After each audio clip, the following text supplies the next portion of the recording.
अशीत उवाच ॐ जगद्गुरो नमस्तुभ्यं शिवाय शिवदाय च योगीन्द्राणां च योगीन्द्र गुरूणां गुरवे नमः। मृत्योर्मृत्युस्वरूपेण मृत्युसंसारखण्डन मृत्योरीशमृत्युबीज मृत्युञ्जय नमोऽस्तु ते। कालरूपं कलयतां कालकालेशकारण कालादतीतकालस्य कालकाल नमोऽस्तु ते।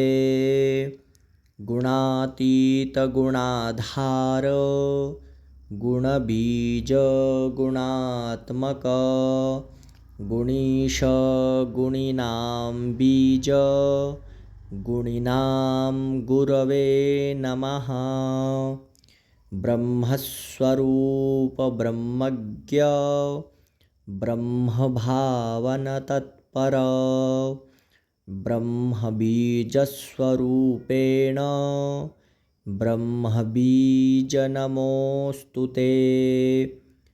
इति स्तुत्वा शिवं नत्वा पुरतस्थौ मुनीश्वरः दीनवत्साश्रुनेत्रश्च पुलकाञ्चितविग्रहः असितेन कृतं स्तोत्रं भक्तियुक्तश्च यः पठेत् वर्षमेकं हविष्यासि शङ्करस्य महात्मनः स लभेद्वैष्णवं पुत्रं ज्ञानिनं चिरजीविनं भवेद्धनाढ्यो दुःखी च मूको भवति पण्डितः अभार्यो लभते